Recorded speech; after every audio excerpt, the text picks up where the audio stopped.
Good morning बच्चों। बेटा आज हमारा टॉपिक है कैपेसिटर्स इन पैरेलल। कल हमने किया था कैपेसिटर्स इन सीरीज। ठीक है, हम कर रहे हैं ना कॉम्बिनेशन ऑफ कैपेसिटर्स। तो हमारा हमने कल किया था बेटा कैपेसिटर्स इन सीरीज। आज करेंगे बेटा हम capacitors in parallel.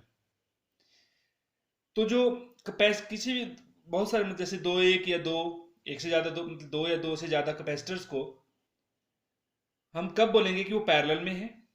If we proceeds from one point to another point through different paths. हम किन्हीं भी दो पॉइंट के बीच में अगर कैपेसिटर्स को कनेक्ट कर रहे हैं और थ्रू डिफरेंट पाथ्स जा रहे हैं, ठीक है, जब हम एक पॉइंट से दूसरे पॉइंट में जाएंगे we proceed from different paths, तो क्या होगा? These capacitors said to be connected in parallel. ध्यान देना, the capacitors are said to be connected in parallel between any two points if we can proceed from one point to another along different paths। ठीक है, तो जैसे हमने ये जो diagram है इसमें तीन कैपेसिटर्स लिए हैं ऑफ कैपेसिटेंस या capacity C1 C2 and C3 and they are connected between these two points. ठीक है, तो and this combination is parallel combination. पता लग गया कि अगर हम इस पॉइंट से इस पॉइंट तक जा रहे हैं तो we proceed from different paths. इसके लिए C1 के लिए अलग पाथ है, C2 के थ्रू जाना तो ये अलग पाथ है, ये अलग पाथ है। ठीक है, तो पता लग गया these three C1 C2 are connected in parallel we car because from this point to this point we can proceed from through different paths. And मान लो बेटा जो पैरेलल कॉम्बिनेशन है इसके क्रॉस हमने कितना वोल्ट पोटेंशियल डिफरेंस अप्लाई किया है, V, and V is the potential difference applied across these combinations। अब बेटा ध्यान देना, V सेम है, इसके अक्रॉस भी क्या है बेटा, इन दोनों में V है, तो ये भी ये है C3 ये भी इन्हीं दो पॉइंट के बीच में, ये C2 भी इन दो पॉइंट, ये C1 है ये भी इन्हीं दो पॉइंट के बीच में है, कनेक्टेड है। तो अब पोटेंशियल डिफरेंस भी क्या होगा, इन तीनों के अलोंग सेम होगा। जितना V इसमें है इसके इन दो प्लेट के क्रॉस भी कितना पोटेंशियल होगा V, इन दोनों प्लेट के क्रॉस भी कितना पोटेंशियल होगा V। लेकिन इनकी कैपेसिटी अलग अलग है, तो they can store different charges according to their capacities. ठीक है, जितनी जिसकी कैपेसिटी होगी पोटेंशियल सबको सेम है, लेकिन जिसकी जितनी कैपेसिटी होगी उतनी कैपेसिटी के अकॉर्डिंग क्या करेगा, चार्ज स्टोर करेगा।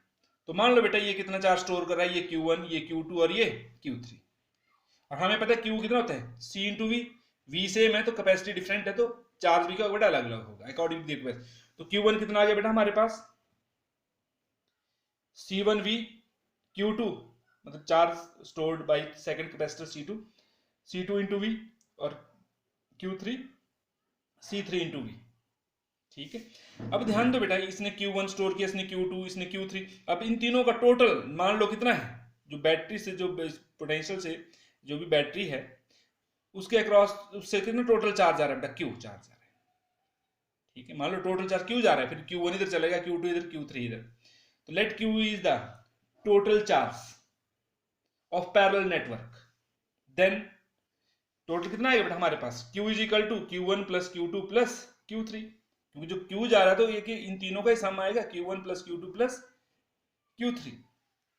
अब बेटा Q1 की वैल्यू पुट करो, C1V plus C2V plus C3V, तो यहां से V कॉमन आ जाए बेटा, Q is equal to C1 plus C2 plus C3, ये आ गया हमारे पास।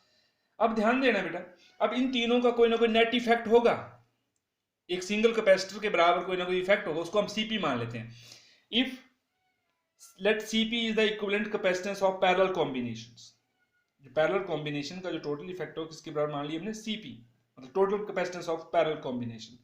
अब टोटल कैपेसिटेंस है बेटे सही मान ला नहीं, अब ये CP जो है तीनों के बराबर इफेक्ट है, तो मतलब अगर हम इस CP के across V potential difference apply करते हैं तो कितना चार्ज स्टोर होना चाहिए इसमें भी, जितना इन तीनों में हुआ, टोटल कितना चार्ज हुआ Q, तभी ये इन तीनों के बराबर इफेक्टिव होगा बेटा। ठीक है, तो यहां से अगर Q ये तीनों के बराबर हमने मान लिया कि CP is the total capacitance of parallel combination, then if V potential difference applied across this then it will store Q charge, और आप Q तो Q कितना आ जाएगा C इंटू V, C कितना है यहाँ पर CP, therefore Q is equal to CP into V। अब बेटा इस CP इंटू V की वैल्यू ऊपर पुट कर दो यहां पर, ठीक है, तो कितना बन जाएगा ये CPV is equal to C1 plus C2 plus C3 into V. V से वी क्या हो जाएगा बेटा, कट जाएगा, तो CP कितना आ जाएगा, C1 plus C2 plus C3।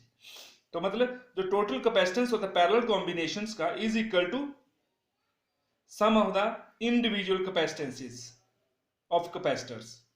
ठीक है, जो इंडिविजुअल कैपेसिटी है कैपेसिटर्स की, उनका सम आ जाएगा बेटा हमारे पास। अगर 4 होंगे तो प्लस C4, अगर 5 होंगे तो प्लस C5।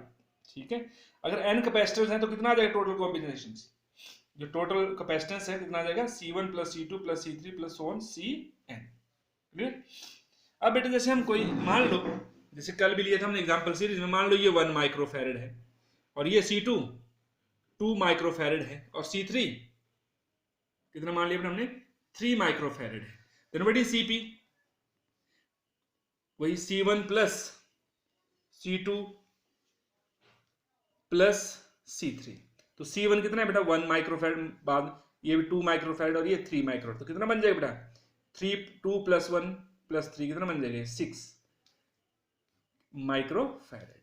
तो ध्यान दो, जो पैरेलल कॉम्बिनेशन में जो टोटल कैपेसिटेंस आता है वो जो सबसे बड़ा है इन तीनों में, जिनको कंबाइन कर रहे हैं उन तीनों में जो सबसे बड़ा है उससे भी बड़ा है। ठीक है, मतलब जो total capacitance in parallel combinations is greater than the greatest of the capacitances. जो भी जितने भी कैपेसिटर आप कनेक्ट कर रहे हैं पैरेलल में, उनमें से जो सबसे बड़ा है उससे भी बड़ा आएगा। ठीक है, तो पैरेलल में कब जोड़ेंगे बेटा हम कैपेसिटर्स को, अगर हमें जो हमारे पास गिवन कैपेसिटर्स हैं उनसे हमें ज्यादा चाहिए, बड़ा कैपेसिटर चाहिए, तो हम कैसे जोड़ेंगे पैरेलल में। अगर हमें उनसे छोटा चाहिए तो कैसे जोड़ेंगे बेटा हम, सीरीज में। अगर हमें बीच वाला चाहिए कोई ना कोई, तो हम उनको मिक्स्ड ग्रुपिंग में कर देते हैं। ठीक है, कुछ कैपेसिटर्स पैरेलल में कुछ सीरीज में, तो मिक्स्ड ग्रुपिंग हो जाए, तो फिर बीच वाला जैसा आएगा हमारे पास। ठीक है, तो ये था बेटा कैपेसिटर्स इन पैरेलल एंड और कैपेसिटर्स इन सीरीज हमने कल कर लिए थे बेटा।